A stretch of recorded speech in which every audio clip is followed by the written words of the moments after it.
Welcome in, Wrong Side of the Pond, episode 32. He's DJ Schweitzer. Hello. I'm Jeremy Lance. Lot to talk about. There is a lot. A lot of good stuff. Yeah, there is a lot.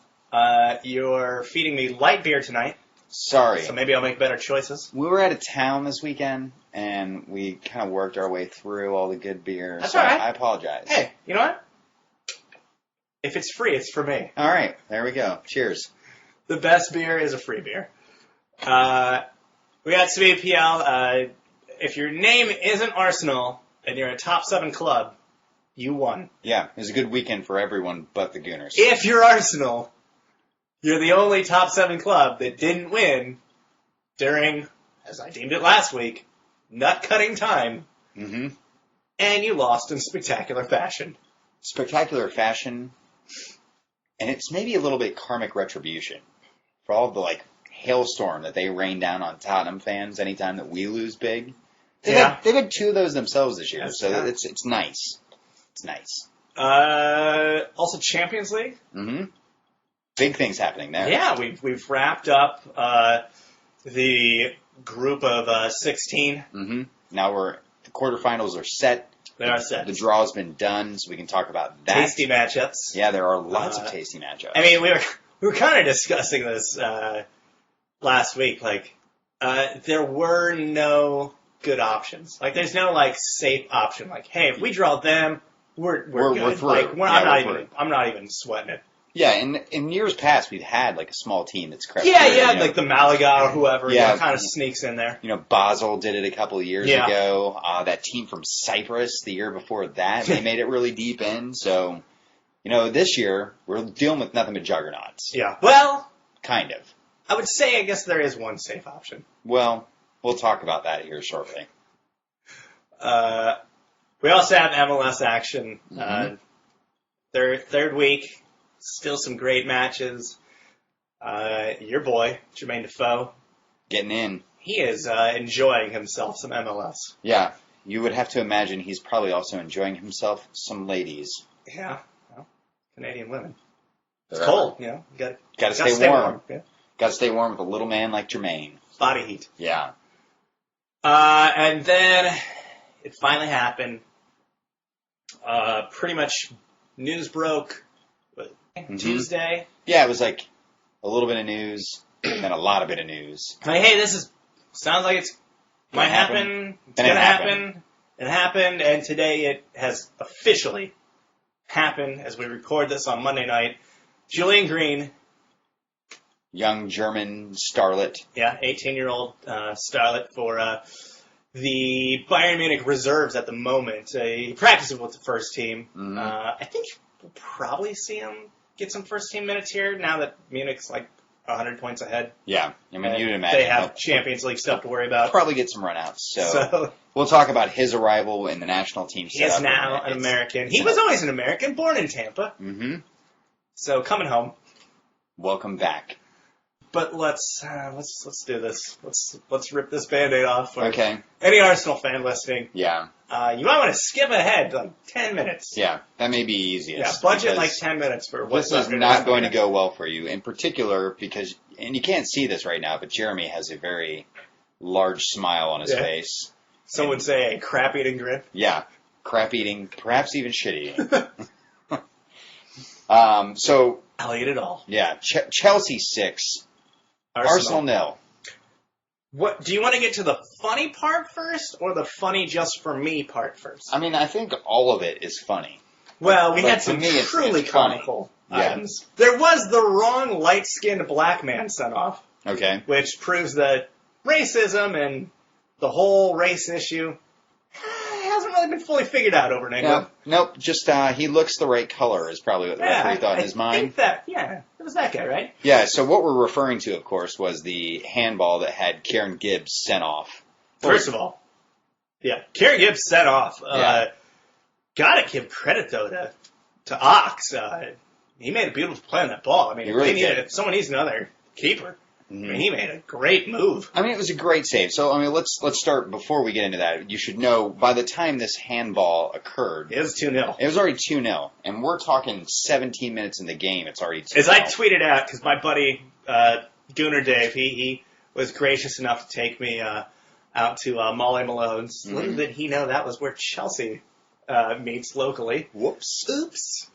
And by the time we walked into Molly Malone's, it was 1-0. Mm-hmm. And by the time the door finished closing behind us, it was 2-0. Yeah, I mean, it was quick. But the first 2 goals, one from Eto in the 5th minute. And then Shirla. And then Shirla in the 7th. So it was really quick fire. So by the time this penalty situation arose, Arsenal are already knee-deep in shit. Yeah, they're already swimming upstream. And they looked awful on top of it.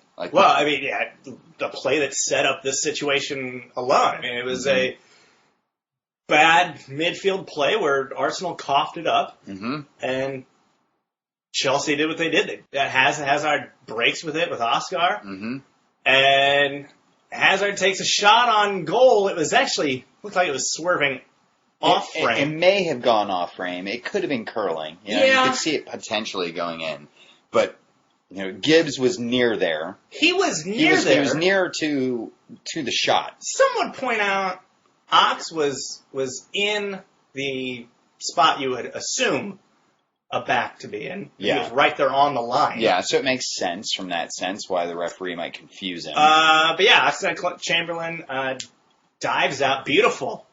I mean, beautiful move on that ball. Yeah, I mean, it was... He gave chase quite well. Got some fingertips to it. Yeah, it was a fingertip save. It almost deceptive enough to make it seem like he didn't do it. Yeah, I had to watch it I just see by the second replay, I was finally like, okay, yeah, it did hit it. You could see it slightly adjusted. Yeah, it did actually hit him. But the referee, of course, mistakes Oxlade-Chamberlain for Kieran Gibbs and sends off Gibbs instead. Yeah, Andre Mariner. Now, I mean, as great as a save as it was, I just if there are any young players that are listening right now, first off, I apologize for all the cussing already. You should have done that. Yeah, secondly, Earmuffs. I mean, that's what that not safe for work tag is on iTunes. Yeah. So don't ignore that. That's why it's there. But secondly, don't ever do this. I mean, this is quite possibly one of the worst decisions any defender can make. Unless you're the keeper, you should probably keep your hands off the ball. The only time... Especially inside the box. Yes. The only time where this is acceptable is in the Luis Suarez Uruguay in the World Cup semifinal scenario. Yeah. And, Uruguay, of or course... Maradona. Yeah, or, all these are situations. In Suarez's situation, he actually punched the ball out to save a goal, so his team could survive and go to penalties and ultimately make it onto the World Cup semifinals. He's an upstanding guy. Yeah. That's what he does. And it's one of those situations where if you want your team to go on, you might need to sacrifice that. And that's a pretty big stage, and it makes it a little bit more... You don't think he did it on purpose? No, he absolutely did that on purpose. I don't know. Yeah, it was a straight-on punch. Man, it's salt of the earth. Yeah. Suarez? Yeah, he would never cheat. But in the situation that Ox made this decision... It's terrible. Your team's already 2-0 down. So unless you have a really great shot of getting away with this, and there are very, very few scenarios where that's actually the case. 1, you're going to have a penalty called against you. Yeah. 2, it's a deliberate handball in the box. This means you're getting sent off. Yeah. So not only are you being sent off, but you're basically putting your team another goal down. So it makes it a tremendous... Ireland. One. Yeah, but I mean, those are offensive players. Right, but still, hand-touching ball. Yeah, exactly. But I mean... And creating a match-altering scenario. So I'm just saying, defensively, it really, really leaves your team up a creek. And I don't think it's never really going to work out in a good situation unless it will potentially help you to advance. Well, at this point, there's no advancing happening for Arsenal. Technically, he did get away with it. I mean, he got away with it, but another guy on his team got sent off. So, do you think, what was the mindset of, Ox just going, oh, I'm not going to go, no, it was, did he go, hey, no, that was me. Why are you sending that guy off? That was me. I'm not entirely sure. Or are you thinking, well, we're 2, about to be 3 down. Probably need more offensive players at this moment. I mean, you'd think that was it in the big scheme of things. Even they almost immediately pulled Podolski off. Yeah. I mean, in the big scheme of things, you probably would rather have the offensive player on when you're down 2 goals. But that said, it's just a really bad choice. And it did nothing but make life way, way worse for Arsenal. So, of course, they go down 3-0 at that point. Hazard converts. I'm still... The wrong man was sent off. I mean, it's just unbelievable. Ironically, this happened to me in college. You got sent off? I got sent off for a teammate handing the ball in the box to prevent a goal. And the referee sent me off. I was on the other side of the box, so it couldn't have even been me. Yeah. It may have also been a case of mistaken racial identity, except for all of us on the field were white. White guys? Yeah, so, I mean, there was a pretty slim chance that, that's actually what was going on. But either way, it ended up getting reversed, and the appropriate player was sent off. So it worked out right in my scenario. We, of course, lost that game as well. What do you think? What's the FA's action on this? I mean, I know they always like to stand by the refs, but, I mean, come on now. I mean, I think... What are you standing by? It's not violent conduct, so there's not going to be an additional suspension for that type of red card. You can't really rescind the red card in that respect. I mean, I know they said he's not going to miss the next game as a red card would normally afford. So, I mean, you've got that going for you, but you're right. I don't think the FA are going to, at any point, hand Oxlade-Chamberlain down a suspension, even though he probably deserves one. Do they even, and I haven't even checked the papers today to see if they have any, do they even acknowledge that there was a mistake? Do they even go, wow, yeah, whiffed on that one? No, I mean, I don't think so. They would never put themselves in a position where the referees would get blamed here. Yeah, I mean, that's kind of a track record we've pointed out in the past. So it quickly then, after Hazard converted the PK, he was the right PK taker. Mm-hmm. It didn't get better. No. Right before half, Oscar put one in, which is, hey, good for him. He needed sucking lately. Yeah, he needed one. So he put one in from like a half an inch away, so I mean, it wasn't too much work from him. He did get another one in the 66, and then transfer window signing Salah came on, and he put one in as well. So count them up. That's 6 goals. 6 total goals. So stings a little bit for Arsenal. This affected they're out of the title race now. Like, there's no way that they're backing it on this. My buddy Dave and some other Arsenal supporters that were at the bar with us, that's kind of where they were all, that's the tune they started singing almost immediately as well. It's all about top 4 now. Yep. It's all about preserving top 4. Just winning that trophy we keep winning year after year. So let's talk top 4 for a second. Okay. And if you're an Arsenal supporter and you're kind of fast forwarding through what just happened there, you could maybe listen to this part, but it's not going to get much better. No. I went ahead and did the breakdown of each top 4 team, that top 4 being what we basically have had for the past couple months. Right. Liverpool, Chelsea, City, Arsenal. Mm-hmm. Went through and looked at their head-to-heads and how they fared against each other. And? Well, let's start with Arsenal. Mm-hmm. They have played 5 matches. They have 1 more left. That is actually this weekend. They play City they're playing this weekend. City this weekend. They host them, so they have that going for them. In the 5 matches, they have 1 win, 1 draw, and 3 losses. Not exactly what you would consider championship quality. That's not good, but what's worse is this. They're at a minus 11 goal differential. So again, if there are like Arsenal fans that are out there that think that you should still be in the title fight, I think that kind of explains why you probably aren't. Well, and it all came down to this. A 6-3 defeat at City, a 5-1 defeat at Liverpool, and then what we just had, the 6-0 defeat at Chelsea. Right. And those are 3 matches against their top opponents where they go on the road. And I understand if you go on the road and you're looking more just to get a result, just get a draw, get whatever. But they got blown out in 3 matches against their top opponents, against the opponents that they're supposed to be equals to. Mm-hmm. We'll move on to Liverpool. They're actually not much better. Yeah. Now, they still have 2 more matches. They'll play Chelsea towards the end of the season, and City as well. Those are both home matches for them. They are 1 win, no draws, and 3 losses. 2-0 loss to Arsenal, 2-1 loss at City, 2-1 loss at Chelsea, 5-1 win we just mentioned at Arsenal. They're at least holding even Mm-hmm. in the goal differential department.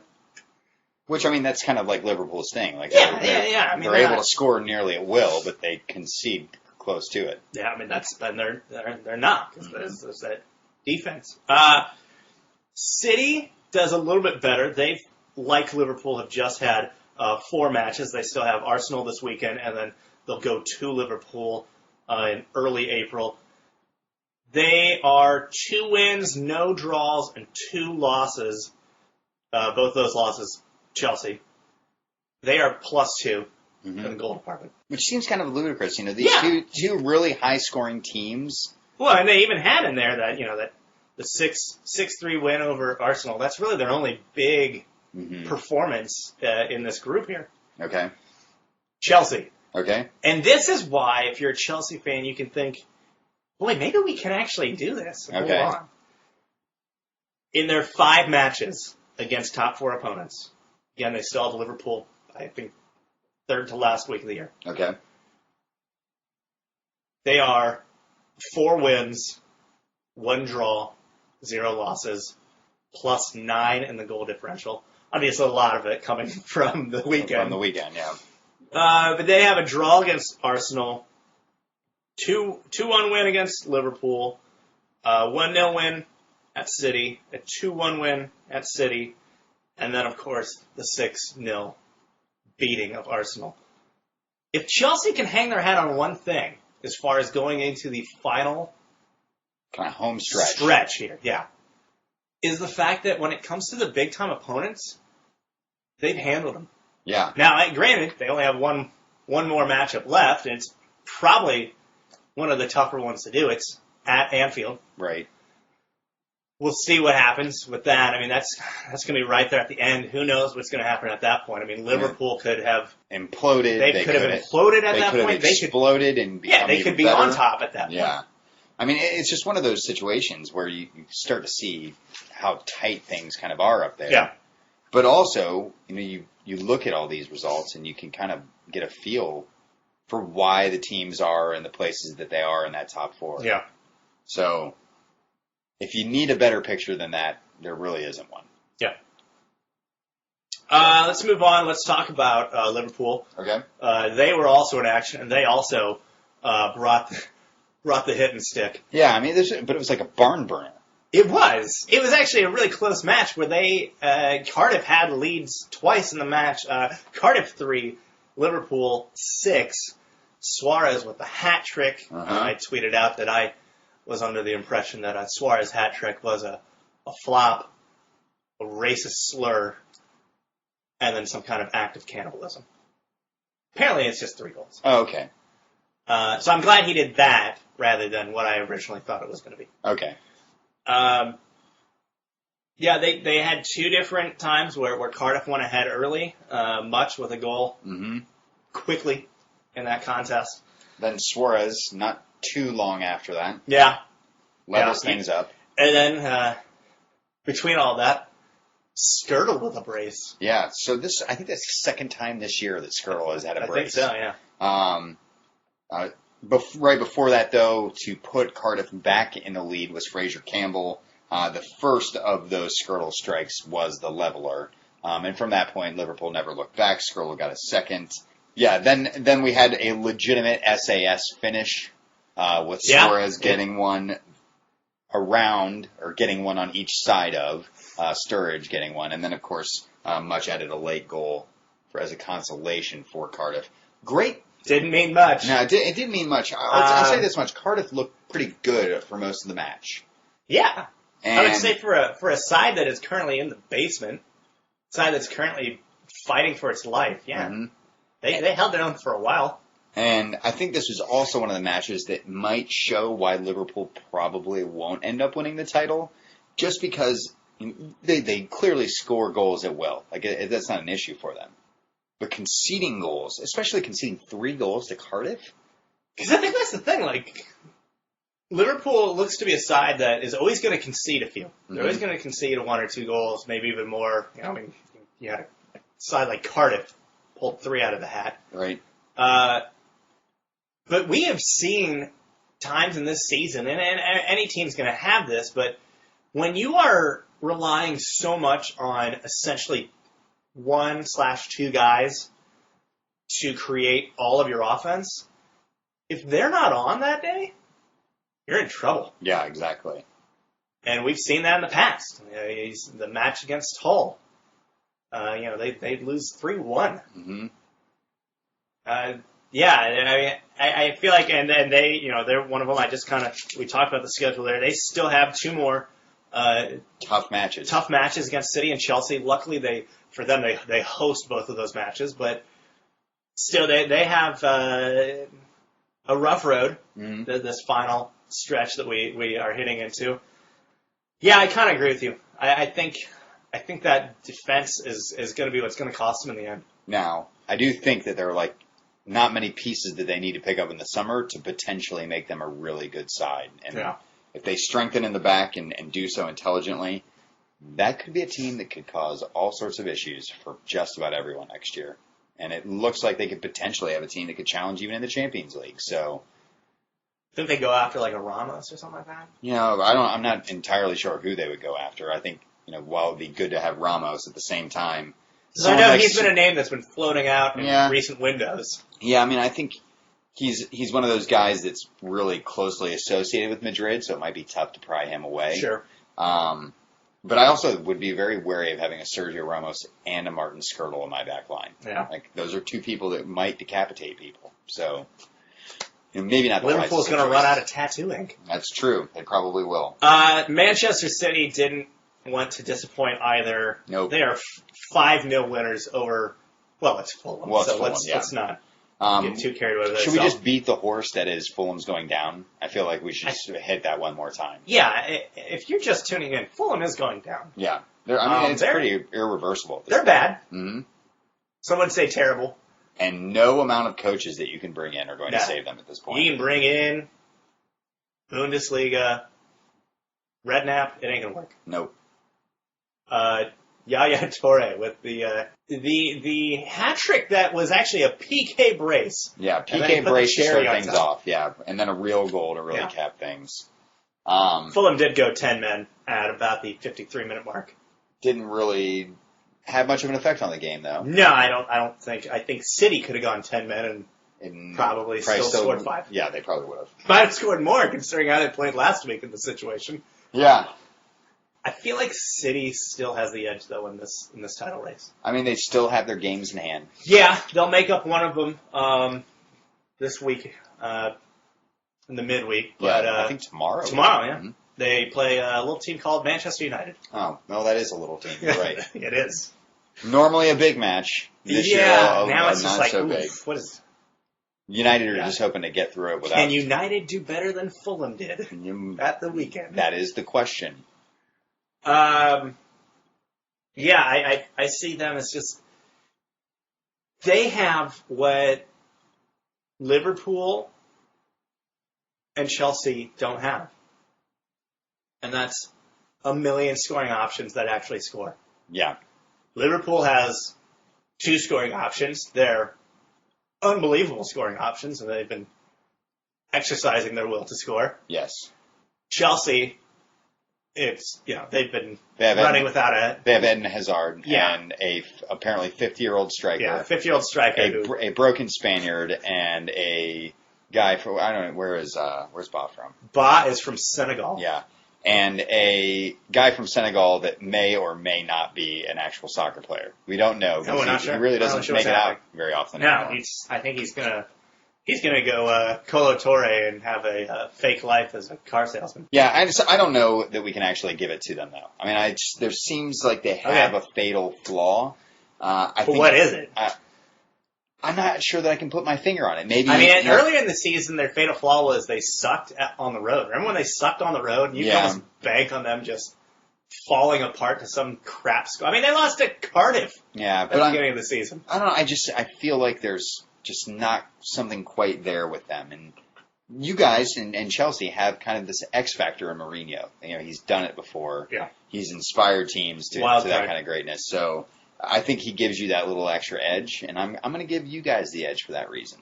I feel like everyone's under this impression that Chelsea can only be dominant with Mourinho. And part of me almost wants that to be proven wrong. Because the reality is, we won the Champions League without Mourinho. We won the title once without Mourinho. Won the FA Cup like 2 times without Mourinho. It just goes to show that you have an owner that is never satisfied. He's never satisfied. Yeah, that's true. Everton 3, Swansea 2 as we dip out of top 4 play. Lukaku, as he warms himself up for a year of wearing the right blue next year. You think? I'm just, at this point, I'm hoping. Yeah, I don't think he wants to go back there. I think contractually it's not his choice at the moment. Yeah, I think that's all you've got to go on right now. Hey, paper says you're playing. Well, if the paper says you're playing, then I guess you can be joyful. Barkley, who recently coming back from injury, he also got on the score sheet. Yeah, good to see him back in it. Everton, they're still hanging in there. They're still hanging in there, and I really feel like I feel like I can almost taste a Europa spot for them. Yeah, I mean, I think they pretty much have it locked up now. Now, who falls out of that mix as far as those 3 teams looking for that? Is it your friends over there at White Hart Lane? Is it that little club called United? It could be. Could be. It could be. So could be Everton.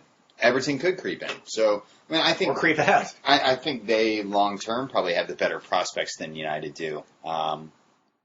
They just seem to have more options working and clicking for them, whereas United, some weeks it works and most some weeks week it doesn't. RVP or Rooney decides to score a goal. Other weeks they just completely crap the bed. So speaking of United, we may as well touch on them. Yeah. Really the only other match of relevance on that Saturday. Yeah. So West Ham 0, Manchester United 2. Wayne Rooney with the brace. Let's just talk about the one goal because the other goal was pretty running well. The second goal was nearly accidental. The opposing player from West Ham tried to clear it. It literally fell right into Rooney's feet, and he redirected it into the goal. So not really much to shake a stick at with that. But the first goal in the 8th minute, 300,000 pound a week Wayne Rooney drops a bomb from 45 yards out. Catches the keeper. Jääskeläinen was a little too far out of his net. Just a touch. Yeah, just a touch. And Wayne put one in, a little looper, fell right inside the 6 and bounced into the upper netting. If only we could have, got the reaction of like some kind of famous former player that hit a similar style shot. He was in the stands. And they immediately, like as if they had it queued up, like, and there's the Rooney goal, all right, and cue Beckham. Cue David Beckham. Yeah, so camera 3, Beckham. So Beckham was at West Ham. What you also need to remember is that's the part of town he's from. So we are in David Beckham's hood. Yeah. He is back. I thought his hood was Miami, Florida. Well, that's his name. I thought his hood was Carson, California. Or Madrid, or Los Angeles, or Paris, or Milan. I mean, literally, he has hoods all over the place. But his original hood was right around West Ham. And sure enough, he has shown up. He's now retired, so he does what he wants, whatever he likes these days. And he or shows a up, hipster hat. David Beckham defines what people do. That's so true. He is like the ultimate hipster. Or at least what H&M does. That's very true. Immediately, we basically had to spend the rest of the day comparing and deciding which of those goals was better. And I personally still think the Beckham goal was better. Well, which one? So his long distance blast on was his debut for United? Because he also did it once for the Galaxy too. Yeah, he did. That was from even longer out. That was like almost 70. Yeah, but that one, it's MLS. Well, that's a little bit of that. Yeah, no, I get what you're saying on that. But the United one, it was damn near on his debut. He was 18 years old. Took loads of stones to do something like that for a team that at the time was nearly at its pinnacle. Like this was a few years before United went on their really deep run and won the treble. I just think that's kind of where it is. Wayne Rooney's a 300,000 pound a week player. You should expect him to be able to hit goals like that on occasion. The other thing that drove me nuts about that goal is how everyone wanted to talk about, is this Wayne Rooney's best goal ever? No, 1,000 times over. The reason for that It's like everyone forgot that he had a bicycle kick goal against Yeah. Manchester City a couple years ago. I was going straight for the bicycle kick on that one. I mean, it's not even a question. Bicycle kick always wins. It is infinitely more difficult of a goal to pull off. Now, the best ever goal is if you're Zlatan and you Zlatan, you do both. Yes. You hit it from almost midfield, and it's a bicycle kick. It's a bicycle kick, yeah. So you're still no Zlatan, Wayne Rooney. You're still not even a David Beckham, for that matter. Other matches on the week. Not too much more to say. Hull beat West Brom. Good for them. West Brom seem like they're probably in the chase to go down at this point. Yeah, they seem to likely. be eager to win that chase. Mm-hmm. Go down. This is definitely a season to forget for West Brom. Yes, it is. Both on and off the field. They may not be able to forget it because they'll have to go down next year. Newcastle wins over Crystal Palace 1-0. Papi Cisse. Yeah. I thought he died. Or he'd been deported or something. Like, I hadn't heard of him. Who says he hasn't? In ages. It could be the ghost of Papi Cisse. Hologram? Yeah. Like Tupac? Maybe. Norwich 2, Sunderland 0. Josie played all 90 minutes and didn't have much of an effect. Sunderland 0. So. Yeah. They have what? 3 in hand? 3 in hand. The same as City. Mm-hmm. You know, they played all those matches there for. So, I mean, they could potentially find themselves all the way up. I mean, let's assume that they win all 3, and we know they won't. But if they did win all 3, they could be as high as, that would put them on 34 points. That could almost pull them out the mid-table. Well, let's be honest. If they get 4 points out of that, that's even decent. Yeah, 4 points would still get them 3 places out of the relegation zone. So, don't know that they've got that in them, but there's enough talent in that squad they shouldn't go down. We'll say that much. So I feel like Sunderland was a team that we had already buried at one point. We had, for sure. What do you think you attribute it to? Like, did the managerial change really spark them that much? I mean, it could have. I mean, I do. I heard Josie kind of said it did. I do think that Poyet is probably a better manager than Di Canio overall. He has more experience. So he doesn't bring the crazy Nazi baggage. Yeah. No fascism. No fascism to come along with anything. I think they could. They've got the personnel to do it. It's just whether they believe that they can actually do it and also score some goals. Let's move to Sunday. Tottenham 3 goals. Southampton 2. 3 goals. Damn, you guys. I'll tell you what, though, it was a nervy game. That was like 3 matches worth of goals for you guys. It was 3 matches worth of goals for us. It felt like 3 matches while I was watching it. So Spurs went down 2-0 inside of like 15, 20 minutes. By the way, I'm in Cleveland. So I'm up in Cleveland for a So you're already just hurting. I'm hurting because I'm in Cleveland. You're in the mistake by the lake. I know. It's freezing. The stink that is Cleveland is fun is times out in here, Cleveland today. No, but I kind of gotten excited. There's a pub up there called the Old Angle Tavern, well known within Cleveland for being their primary soccer bar. And a couple people were like, "Hey, come out. We hear you're in town. We'd love to have you out." So I make the drive over there the night after a late night of dancing and drinking and debauchery at this wedding. And sounds like a wedding, yeah. Then coming back to a baby in the hotel room. Oh, that's fun. Yeah. How'd the baby do in the hotel? We left her by herself for 3 hours. No, I'm just kidding. We had someone there to watch her. Real big fan of the hotel over there? She is not a fan of the hotel. Really? Yeah, so maybe she's just not a fan of Cleveland. A hotel snob? Maybe. We didn't stay at Hilton. Yeah. So maybe that's what it was. So anyway, I make the long trek over there from the hotel, get there, and the door is locked. I later come to find that they do that to keep out the homeless in the mornings. So if you're ever there... There's a little bit of that in Cleveland. Yeah, there is. But it did make it a little bit more, added stress onto it. So I finally get inside. I'm sitting down with the guys that are there, and we immediately concede 2 goals. Not only that, but we had another one conceded that was called back because of offside. So Spurs were playing terribly in the opening minutes. Had Sherwood thrown anything at this point, or did he? He didn't wear his gimlet. Yeah. So, everyone was talking about what's he going to throw this week. They bolted everything down. Everything down. I think they made him wear a suit this time. He's back to watching the beginning of the matches up in the stands, though.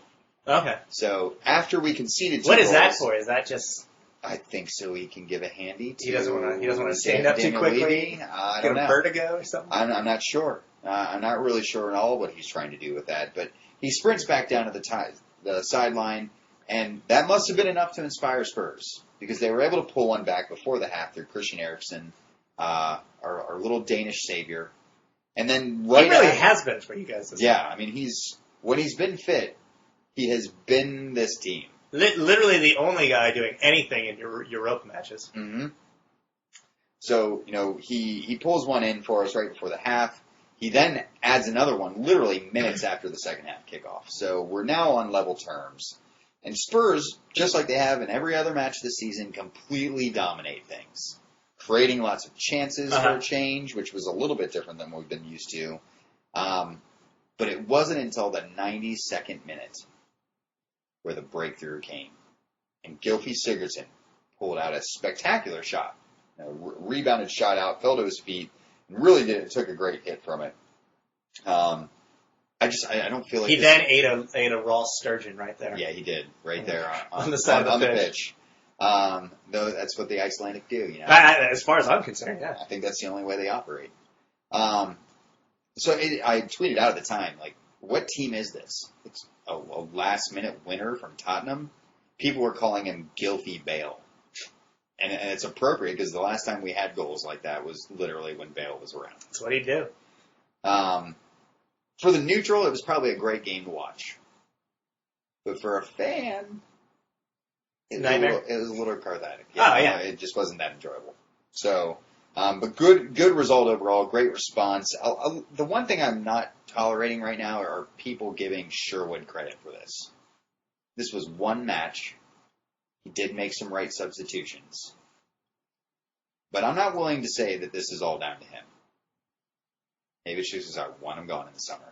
So I don't think you could worry about if him getting credit for this win will make or break his basically already sealed firing. Yeah, I would agree. Now we did get a question on this. So did we really? We got a question on this from a similarly named podcast called the Across the Pond Radio. Yeah.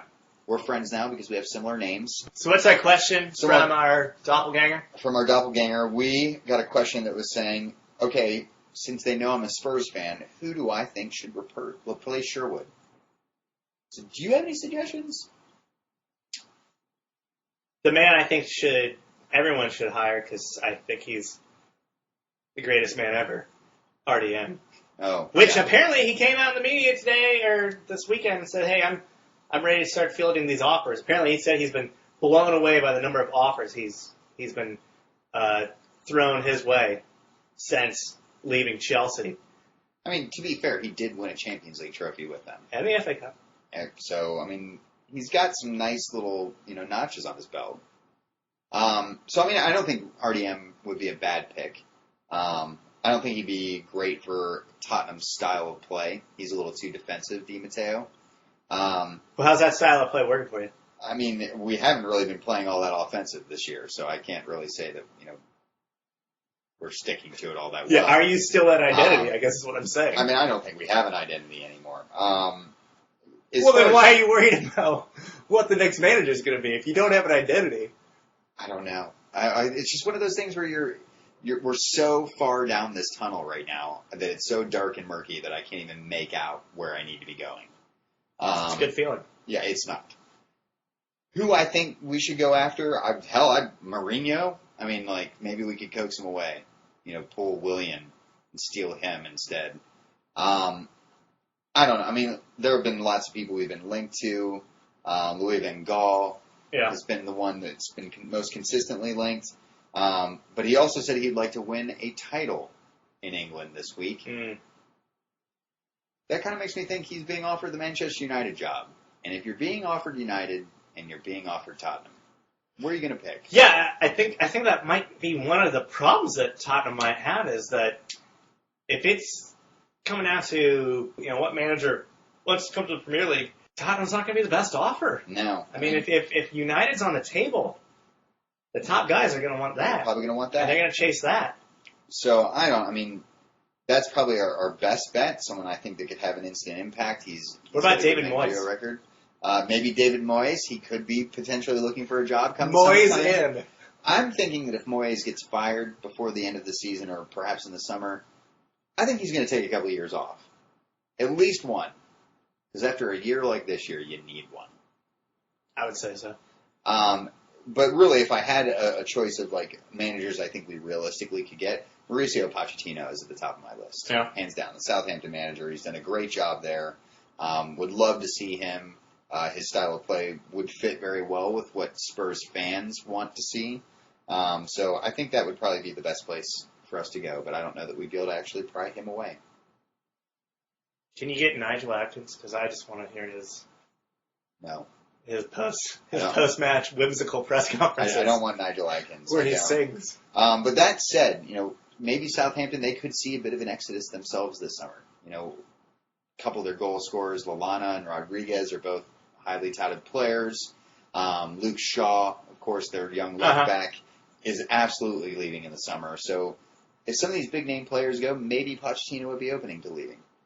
So there you go. Got to put a little wind in my sails, There was one other Sunday match. We'll mention it real quickly. Aston Villa 1, Stoke 4. The only reason we are mentioning this match is because an American duel. And an American scored. Yeah. Jeff Cameron getting on the score sheet. Pretty much it was already over. Yeah, it was Stoke's fourth goal at that point. In the bag. 3 points. Yeah. So poor Brad Guzan on the bad end of that. The polar bear wore it, man. I know. So what does that do for our table? So, I think that's worth taking a quick look at. I would say not much. Yeah, so the table really didn't move around too much from last week. Chelsea still sitting on top on 69 points. Well, we talked about it. 6 of the top 7 won.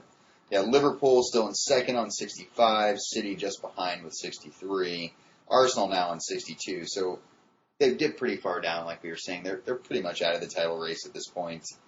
Spurs wrapping up in fifth on 56 points. And then Everton, with still 2 games in hand, they're at 54. So I think they're looking pretty good for that Europa League place. Yeah. Arsenal have a midweek match, and then they'll eventually have another game in hand, I guess, because they still have at least one more FA Cup match. At least one. If they can get past the mighty Wigan. Well, tough task. It is. Many have tried. Yeah. Most haven't succeeded. All right. Well, should we probably move into Champions League football? Yes. But first, you need to change channel because I can't watch the locker room for the second time again. No, we really can't. What, you don't want to see Ray Hudson get his birthday celebrated? I don't want to see his birthday cake. I don't want to see St. Louis' stupid face. I don't want to see any of it. Does have a stupid face. All right, so let's dip into the Champions League then. All right. We did have the last second leg matches for the round of 16. We'll start with a somewhat emotional match. Chelsea 2, Galatasaray 0. The return of Didier Drogba to Drogba, Bridge. Returning to the bridge. It was quite emotional. I mean, I don't know if you saw some of the fanfare. I mean, the place was decked out in Drogba signs. One that he actually hit. Mm-hmm. With a horrendous shot. Yeah, a terrible shot. That cracked a banner that was hanging off the second deck. Yeah, which is funny. That's funny. But Old Man Etta scores with 4 minutes away in the match, and Cahill. No turning back. Yeah, I mean, I gotta be honest. I mean, it almost was a bit dull because Chelsea just completely controlled this match. Yeah. The whole 90 minutes. They really did. Yeah, Cahill right before the half makes it 2-0, and that was that. I mean, there's really not a whole lot to say on this match. Chelsea just overly dominant. Galatasaray, I mean, Drogba had a run midway through the second half, and that was about it as far as their offense went. Yeah, I mean, they have a player like Wesley Schneider in their side that you think would make them a little bit more inspirational, perhaps a little bit more creative. Yeah, but I think for the most part, the hoopla, the Drogba ordeal was kind of like better than the match itself. I mean, they gave him like a special golden boot. Yeah, and they've done that in the past for some other players. I think Ballack got one when they played Leverkusen a couple years ago in Champions League. Well, I mean, why would they give him one? I don't know. I mean, he didn't really do anything that Yeah, memorable he's there for while he was at the club. The 2.5 seasons. The only thing that was memorable about him was his price tag. Yeah, that was memorable, but that's kind of how Chelsea rolls. That's what's most memorable about half the guys. That's pretty true. He only did slightly better than his fellow signing that summer, Shevchenko. Next year when we play Atletico Madrid, and you've got yourself a and Diego Torres Costa. is there, yeah, and we have Costa. Maybe we'll do some kind of dual celebration. Yeah, maybe. They give him one, and we give Torres one. That would be nice. And then we snicker at the fact that they actually bought that guy off of our hands. So yeah, moving on. That was a 3-1 aggregate. Chelsea move on. The other match Tuesday was Real Madrid 3, Schalke 1. Yeah. Not much to say about this one. No, Ronaldo with the brace, good for him. Holy crap! It was a 9-2 aggregate. Yeah. So I mean, 9-2. I mean, we were talking about last week how we thought it would get into double digits, and good on Schalke for actually holding them back. They did it. Just barely. Moral victory. Just barely. And then the next day, Dortmund 1, Zenit St. Pete 2, pre-AVB. He had signed, but he did not manage that game. Okay, so we can't give him his credit. first actually, the first game he managed was today. I believe they did win. Okay. Although Dortmund lose, they advance 5-4 in aggregate. Just squeaking in there. Yeah, they were kind of, I would say based on that performance, one of the few teams you would go, okay, well, we get that next round. That could work. You wouldn't normally say that about a team that was in the final the year before. No, generally not. So, but good on Dortmund. They made it through. Yep. Makes you happy. Makes me happy. Mm-hmm. Yeah, I like to watch them. I like their style. I like the cut of their jib. Okay. Moyes out. That was what we were thinking. That's what some of us were hoping. That's what everyone was expecting. And I can still hold to the fact that we will never know if a loss at home to Olympiacos would have sealed the fate, but I still contend it would have. I don't know. However, it was not true. Nope. I've never seen a team that was up 3-0 look more nervous and train-wrecked for the final 10 minutes of that match than I've ever seen. United 3, Olympiacos 0. Olympiacos has never won on English soil. There are a lot of teams that are that way. Yeah, well, they're one of them. Yeah. And they showed it. But had, despite losing 3-0, they won the first leg at home, 2-0 aggregate. If they had snuck a goal in those closing minutes, they would have gone through. Yeah. And that explains why we saw such a nervy United side, but I don't think I've ever seen a United side look that nervous at Old Trafford. 3-1 had never felt so insecure. Yeah. So they squeaked it out. David Moyes lives to fight another day. He lives to fight another day, and he did. They beat West Ham. Mm-hmm. Yeah, I'm just kind of hung up on what could have been. Yeah. We'll never really know, but it felt like, the reports came out, that Monday about how, for the first time ever, the United board was seriously considering their options as far as Moyes went. Yep. It looked so much like the writing was on the wall and freaking just like Houdini escaped from what appeared to be the end. I don't know. I think I don't think he survives too much longer though. If they struggle, I still contend that he's going to make it through the season.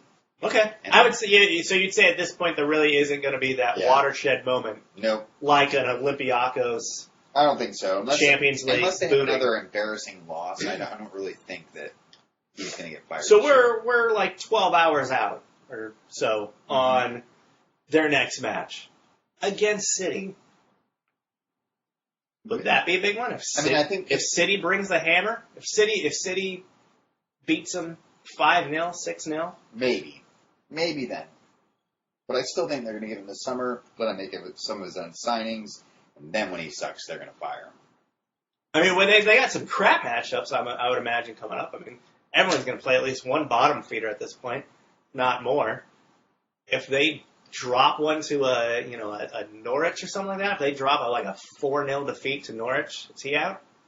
I mean, probably. I mean, if anyone loses 4-0 to Norwich, he probably should get fired. But I don't know. I mean, I think it's just one of those debates that, like, I'm so tired of talking about it that I almost want to put it off until it happens. I like talking about it. All right. But that's how Champions League wrapped up for that round. So now we got it set. Friday morning was the draw. Mm-hmm. Well, we just mentioned it. Manchester United squeaked through against Olympiacos. I don't see that happening. No. They get the poison pill, the short straw. They have Bayern Munich. Mm-hmm.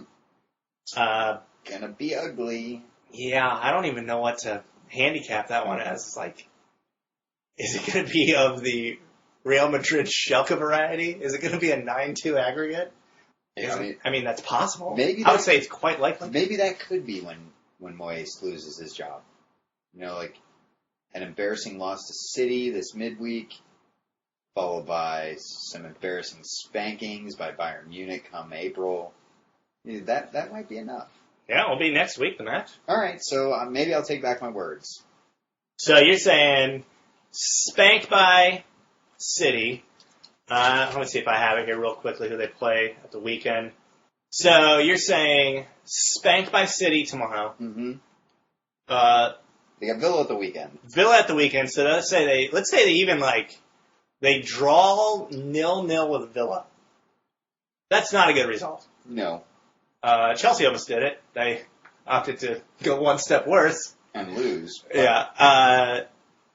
And then that following Tuesday or Wednesday, Tuesday, mm-hmm. they will have their matchup with Bayern. With Bayern Munich. Mm-hmm. First leg of what could be a long one for them. And they get just shellacked. Yeah. So they host that leg. So they lose 4-1 that leg.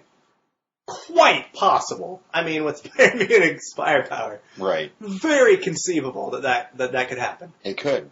Boys out? I mean, potentially. I think that could be the right mixture. So we'll see how those results go. That other Tuesday match will be Barcelona, Atletico Madrid. Pretty tasty, all Spanish affair. I mean, yeah, you're talking about they're a point outside of each other. In the table. In the table. Mm-hmm. Atletico actually leading right now. Yeah, they're in second. Yeah.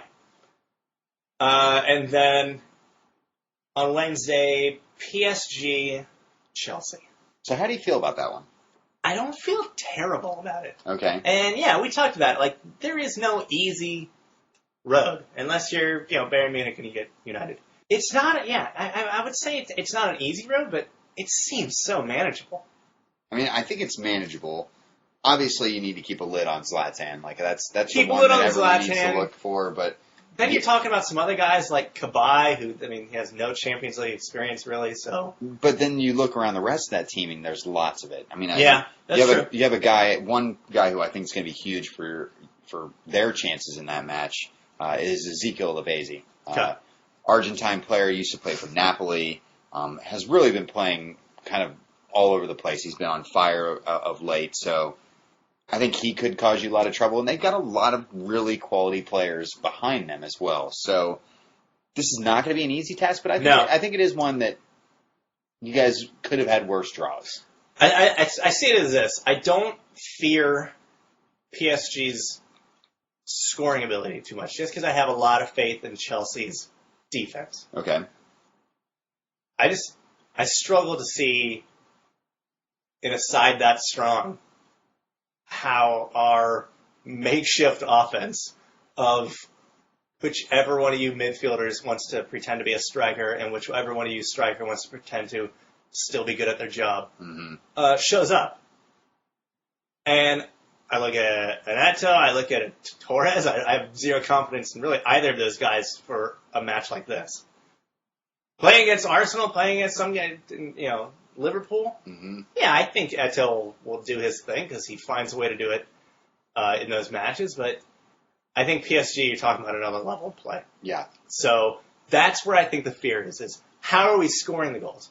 I think we'll be decent as far as limiting the concession, but we got to generate, and I don't know how that's going to happen. Yeah.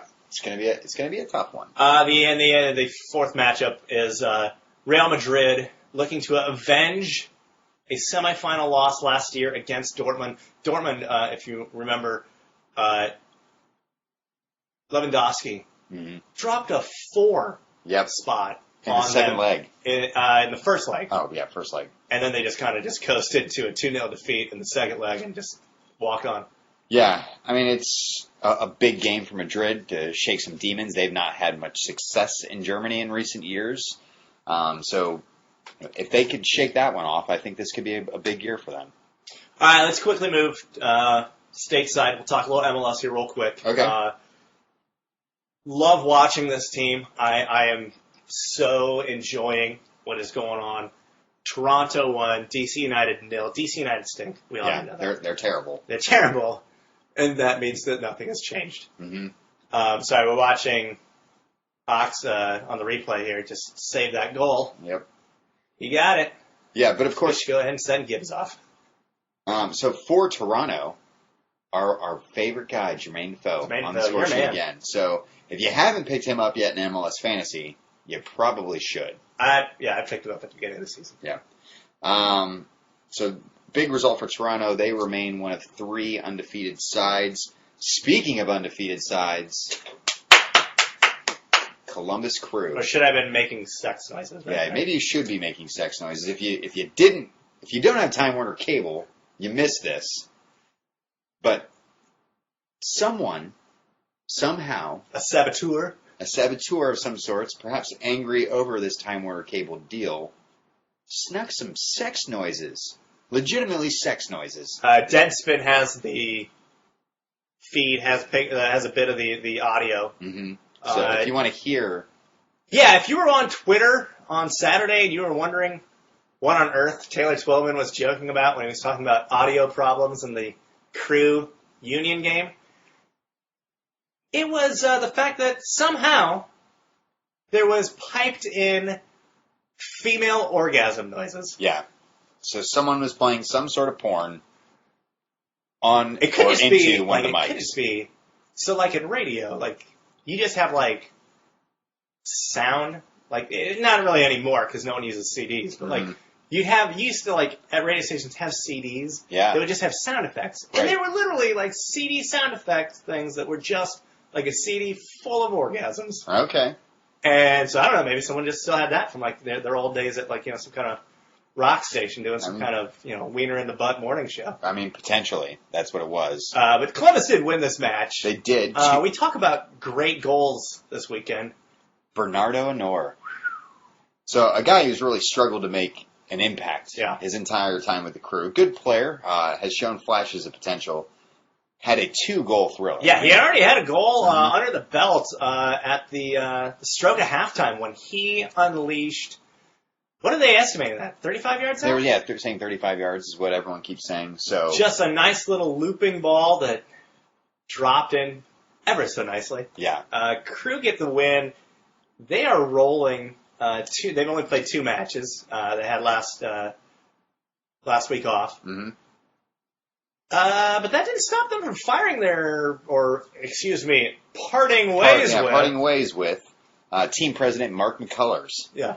So first off, it's unfortunate to see someone leave. McCullers has been with the organization for 15 years. Been in MLS for for pretty much his entire career, and I would say he'll find a job. He'll find a place, and I'm not too worried about He's him like overall. A cat. He'll land on this. But one of the things, the bad TV deal is probably where he ended up losing his head over all of this. He became the face of the bad TV deal, partly by his own volition. He was the one that penned a letter kind of trying to smooth things over. He was the one that was originally there for the initial rollout press conference, fielding all the angry questions from season ticket holders. Yeah. He was kind of the face of a very unpopular move by the Crew. in what has otherwise been a great, off season Yeah. and start to the season. So this is the first time the Crew have ever won their 2 opening matches, which is pretty incredible given that the team's almost 19 years old now. Yeah. Or is 19 years old now. The other thing that's kind of worth noting over this whole McCullers deal is the way that Anthony Precourt, the owner of the Crew, explained this was that this was a purely business-related decision. Yeah. He wants to bring in someone to find a larger margin in the way the team are running themselves. Precourt will be temporarily stepping in and assuming the presidential duties. And you kind of like that, for an owner that's going to take some action and something that's kind of drastic like this, to say, I'm going to, fly in from California and actually do this job. I actually think that's kind of impressive to me. It shows a guy. It shows that he is actually really invested in this. A lot of people were wondering, hey, this guy that, isn't going to live. He's living 3 time zones away. Mm-hmm. He's all the way out there on the coast. How he can really be invested in, not just the Crew, but he always made a point of saying that he wanted this to be almost like a Green Bay Packers-like organization where it was all about this, just community-driven club. And how could he do that from, thousands of miles away? Right. So he's doing it. And what he's also said, though, is the guy that they end up bringing in on a permanent basis is not going to have a say in soccer matters. So they're going to bring in a president that's legitimately going to be looking at a business money guy on the business side of things. And that's a pretty unique perspective. He's saying that long run, that guy's going to report directly to him, as will Greg Berhalter, who's not only the head coach, but also the sporting director for the Crew. So, well, and that's one thing you got to mention is right away, McCullers had his GM title stripped away from him. Yeah, which, as I pointed out, when you have a new owner come in and he takes away half your job title, you already know you're kind of halfway out the door. You're on borrowed time. Borrowed time for sure. So, interesting decision for the Crew, kind of odd timing. Interesting time. I think the timing is the most puzzling thing because, as we said, it is. The sun is shining on Columbus at the moment. Yeah. So, ironically, the timing question was actually one that we received from one of our listeners, Cincy to London. Great guy, Jason. If you've not ever met him, he's a good dude. He's been around Cincinnati. He's a gunner. I thought I was going to see him. I thought I was going to run into him on Saturday, but didn't work out. But good guy overall. And he was curious, what our thoughts were on the timing. And the timing is really weird. They're in this great run of play at the moment. 2-game win. You can only say so much about that. Well, and the timing certainly is what leads a lot of people to believe that he is almost, in some way, kind of being the fall guy for this TV deal. But it also, the way Precourt explained this in the interview was that it was not just an issue of the TV deal. I think that probably did play in. But it's just that McCullers and Precourt disagreed with the way things should be run. And it's worth noting that McCullers will be around until the end of April. Yeah. So, here's what I'm guessing happened. Because they said they had a conversation with how this all sparked up. Mm-hmm. New owner, rah-rah guy, really trying to make some moves, trying to shake things up in Columbus. And McCullers was more of the realist that, like, hey, there are still some real limitations. We're smallest market in the league. This, and this. Our TV deal this is our best option, and everyone hates it. Mm-hmm. I think he brought some levity to the situation, and Precourt was like, no, I wanted you to be all sunshines and rainbows like me too. Yeah. And you're not, so I'm going to go find that guy. Yeah. Now, I think that's just my speculation of what might have happened. And it's a risky move for sure. McCullers is an experienced MLS veteran. He knows the league. He understands how everything works. There's an element of risk in that. Maybe the next guy they bring in is going to make a bunch of bad decisions because he doesn't understand soccer. But it's worth noting that McCullers did have to function underneath a truly horrific and indifferent ownership group in Hunt Sports Group for the last few years that they owned the Crew. Not really getting any sort of financial support. Yeah, Crew is at the bottom of the totem pole of their sporting portfolio. Yeah. the Hunt family owned. And also worth noting is that McCullers was more or less the architect behind the crew's sole MLS Cup victory as well. He helped bring club legend Andres Barrostrado to the club. So it was just, he's done lots of good things for him. And so it's kind of a mixed feelings, but the way things have gone over the last 6 months, someone had to be the fall guy. Maybe McCullers was it, but it does sound like there's a little bit more to it than just taking the fall for a bad TV deal. Yeah, or maybe it was pre-court already knew he was going to do this, and the TV deal was just the excuse he was looking for to make said move. Yep.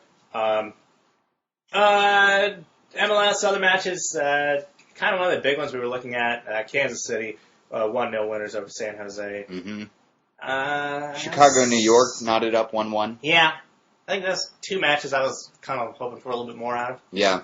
The other match I was a little bit hoping for more out of that ended up being a bit of a stinker. RSL, Real Salt Lake 1, LA 1. Yeah. LA kind of off to a slow start, so not exactly the best of starts for a club that really wanted to get themselves back on track this season.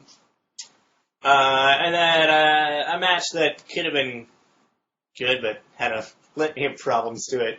Montreal 0, Seattle 2. It first of all had to be moved a day because of snow. So it was played at just some random hour on Sunday. Uh-huh. And then no Clint Dempsey because he tapped a sack. Yeah. So he last week punched a guy in the balls. Yep.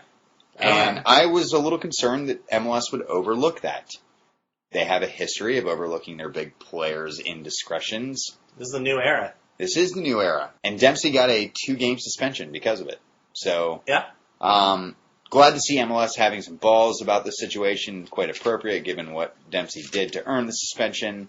But Seattle looked just fine without him. That's actually, they've been playing well despite the fact that they had a bit of a stumble right out of the gate. See what you did there, by the way. Yeah. Having some balls. A little bit of a pun there. Speaking of having some balls, Jurgen Klinsmann has some balls, and he went out and sniped himself. Got himself a phenom. Mm-hmm. Julian Green. It's official. Actually, as of today, FIFA officially approved the move. Which means he's available for the friendly coming up in just a couple weeks. Oh, I think we'll see him there. Yeah. So against Mexico in Phoenix, I believe. Yes. Phoenix, Arizona. So it will be bastion of Americanism. Yeah, it will pretty much be like an away match for Julian Green. Whether or not we get to see him, I think might be an away match for the whole team. Yeah, that's true. But we may, whether or not we get to see him, we'll find out. I would imagine there's no way he'll start, but he very well could get a few minutes towards the end. Well, let's be honest. The only reason this is happening now is because he had to have, behind closed doors, been told that he is going to be on the plane to Brazil. So, I mean... I don't see any other way. How do you feel about that? I'm fine with it. Yeah. So I feel like, Jurgen preaches about how he wants his players to be, to be always competing for their spots. Mm-hmm. Here's one more guy. Yep. To add to that mix and to put the pressure on some players to step up their game. Yeah. Now the flip side of that argument is a lot of people say, well, it's not fair. He's not been fighting for his place and helping them to qualify over the last 3 years. Too bad. Here's the thing. I think people are more mad over the fact that he's a German player and he is just coming in and given a place in the team. And if that's the case, we don't know that that's actually the case yet, and we may never actually find out. We don't know, but we can suspect. I got a good feeling about it. Now, to be fair, Green did come out and say that he wasn't promised a place on the plane. He was just promised an opportunity to earn himself a place on the team. Look, regardless of that fact, if he wasn't German... Otherwise, if you weren't offered this, what would be the point of signing up for the U.S. now? Well, I don't think to try to come in that late and try to eke out in like a matter of a month, eke out a World Cup spot? I mean, potentially. So here's the thing about Green. One, he was probably looking at his chances of getting into the German national team, and it's slim. It's a pretty long line of people that's in front of him. It's the same line that's at his club too. Yeah, and you're looking at players like. Yeah, he's more of a forward/winger type player. So you're looking at a Götze. You're looking at a Götze. You're looking at a Marco Reus. Yeah. You're looking at An Ozil that you'd be competing against, all, top-class players, all young top-class players on top of that. So he's looking at, at least a World Cup cycle before he has any real shot of potentially cracking into that German side. So the grass over here was looking, to use another pun, a bit greener. See what you did there. Yeah. His name is Green. Yeah. Right? I'm on it tonight, Awesome. aren't I?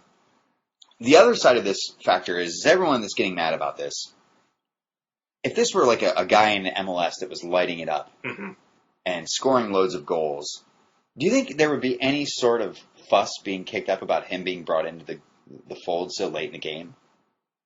Or think of someone like Aaron Johansson. He's very recently come onto the scene. Sure. Yeah. If that scene had broken a little bit later, would people be making a fuss about him? I just feel like there's a lot of fuss being made over the fact that these are another German player, one of Klinsmann's Germans, that he's bringing in and that he didn't earn a place. I don't really care if you earned a place or not. If you're one of the best players that's available to us, first of all, Tampa born. Pick him. Yeah. It's one of those scenarios where if the situation was different, if he was an American kid, someone born in Ohio and, stayed in the U.S. and played his whole career, no one would be making a fuss about it. They'd just say, like, oh, this guy's come late onto the radar and we're going to bring him onto the team and hopefully he'll help us out. So I feel like there's a huge double standard.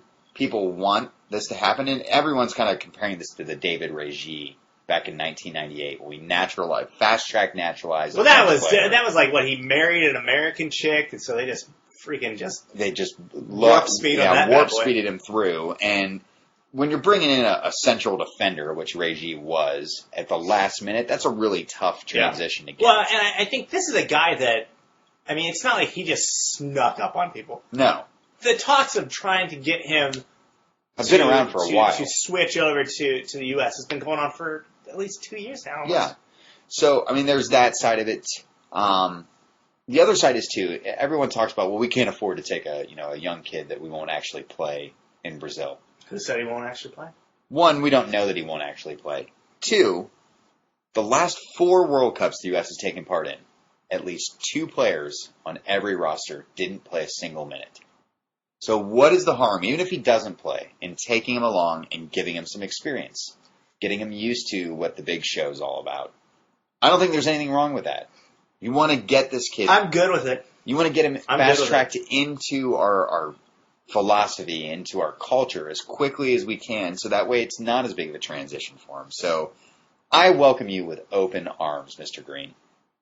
Hey, now they just need to go to get that Ethiopian kid. Yeah. All right. That about wraps up for us. Next week / right now, if you're listening on Tuesday, EPL action, United City, it's kind of a deal. Manchester Derby. Yay! Yeah. Remember when ESPN was running ads for it? Probably one of their better ads they've ever run. That was probably the best soccer ad. Probably the most effort they ever put into an EPL marketing campaign. Yeah, so if you haven't seen it, it's 2 blokes from Manchester explaining why they hate the other side of town, pretty much just describing themselves. Yeah. So, awesome. Go out and catch it on YouTube. Arsenal, Swansea, Newcastle, Everton. Those are kind of what you got to look forward on Tuesday. Wednesday, Liverpool, Sunderland. Yeah, Sunderland. This weekend, Crystal Palace, Chelsea, River. We're naming all the top 4 matchups. Okay. Arsenal, Man City, that's your big boy. That's at the weekend. West Brom, Cardiff, there's a nice basement battle for you.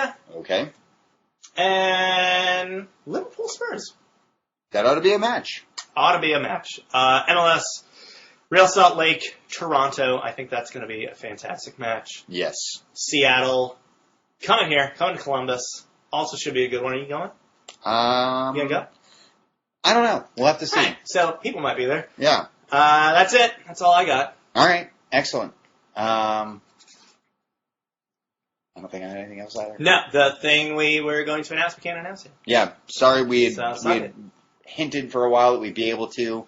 There has been a slight delay. Let's just say there has been a organization. The palms have not been greased properly yet. So we still just can't quite announce it yet. So stay tuned. We promise we'll give you it. It's big. It's getting big. So Have a good week. Yeah, bye. See ya.